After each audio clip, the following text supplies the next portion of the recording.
Welcome, dear students. Today we are going to read and discuss the question answers and exercises of Stopping by the Woods on a Snowy Evening by Robert Frost. Answer the following questions. Question number 1. Where and when did the rider stop? घुड़सवार कहाँ और कब रुका? बच्चों, इस poem में घुड़सवार स्वयं कवि ही हैं जो अपने घोड़े पर कहीं जा रहे हैं और अचानक एक जंगल में वो रुकते हैं। The rider stopped in a forest on a snowy evening. घुड़सवार एक बर्फीली शाम को एक जंगल में रुका। Question number 2. Describe the place. उस स्थान का वर्णन करें। घुड़सवार जहाँ पर रुका उस स्थान के बारे में बताना है। Answer: It was a forest beside a frozen lake. The place was lovely, dark, deep and covered with snow. वह स्थान एक जमी हुई झील के किनारे का एक जंगल था जो मनोरम, अंधकार युक्त, घना और बर्फ से ढका हुआ था। Question number 3. Why did the rider stop there? अब घुड़सवार वहाँ क्यों रुका? Answer: The rider stopped there to observe the natural beauty and enjoy the calmness of the forest and frozen lake. घुड़सवार वहाँ उस जंगल तथा जमी हुई झील की प्राकृतिक सुंदरता को निहारने और शांति का आनंद लेने के लिए रुका। Question number 4. Why did the horse shake the bell? घोड़े ने घंटी क्यों हिलाई? Answer: The horse shook the bell to ask his master if there was some mistake in stopping by the woods.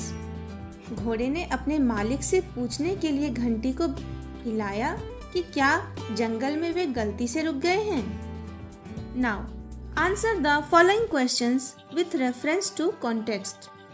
बच्चों, यहाँ पर पोयम के आखिरी स्टांजा की 4 पंक्तियाँ दी गई हैं जिन्हें पढ़ के कुछ प्रश्नों के उत्तर देने हैं। तो देखते हैं वो पंक्तियाँ क्या है। The woods are lovely, dark and deep, but I have promises to keep and miles to go before I sleep and miles to go before I sleep. Question: where do you think the rider is going? आपके विचार से घुड़सवार कहाँ जा रहा है? Answer: I think the rider is going far away to fulfil his promises.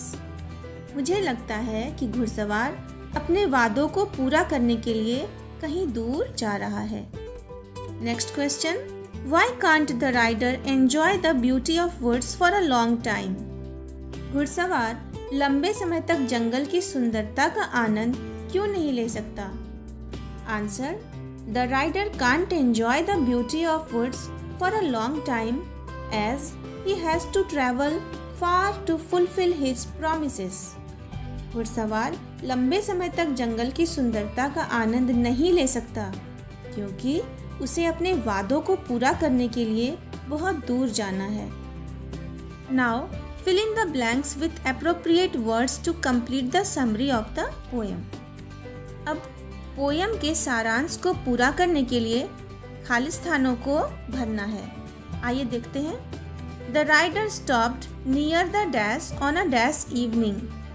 अब घुड़सवार कहाँ पर रुका था और वह शाम कैसी थी? The rider stopped near the woods on a snowy evening to dash the beauty of the woods. To see the beauty of the woods. जंगल की सुंदरता को देखने के लिए वह रुक गए थे। He was riding a horse and the horse shook its harness bells to ask his master if he had stopped there by mistake.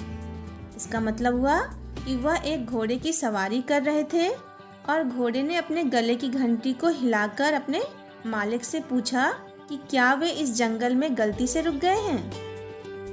The peace of the place was disturbed by the sound of cold wind and the flake falling downwards. अब उस स्थान की शांति में क्या आवाज़ थी जो वहाँ पर डिस्टर्ब कर रही थी, यानी कि आवाज़ें आ रही थी।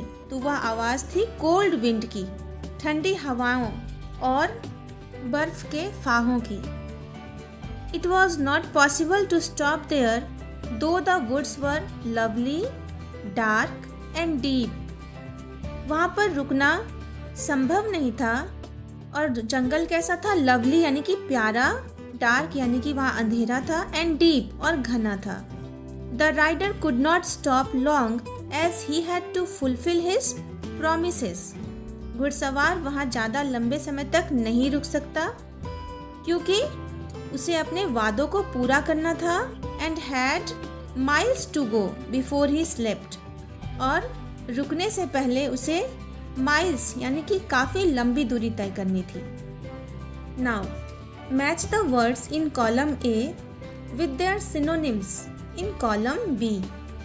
अब कॉलम ए में जो वर्ड्स दिए गए हैं उन्हें कॉलम बी में उन शब्दों के समान अर्थ वाले शब्दों के साथ मिलान करना है। नाउ स्लम्बर, स्लम्बर मीन्स नींद। तो हम देखेंगे कि नींद को इंग्लिश में और क्या कहते हैं। जैसे कि कॉलम बी में देखिए स्लीप, तो हम मैच करेंगे स्लम्बर को स्लीप के साथ। अबोर्ड मीन्स घर यानी कि हाउस। एरर मीन्स गलती यानी मिस्टेक के साथ मैच करेंगे। लवली मीन्स प्यारा जिसे कि प्लीजेंट के साथ मैच करेंगे। और क्वियर, क्वियर मीन्स अजनबी, इसे हम मैच करेंगे स्ट्रेंज के साथ। ओके चिल्ड्रन, आई होप कि क्वेश्चन आंसर्स और एक्सरसाइजेज आपको समझ आ गए होंगे। इसे आप कॉपी में नोट कर लेंगे और अगले लेसन के साथ हम फिर मिलेंगे। तब तक के लिए stay home, stay safe, take care, bye.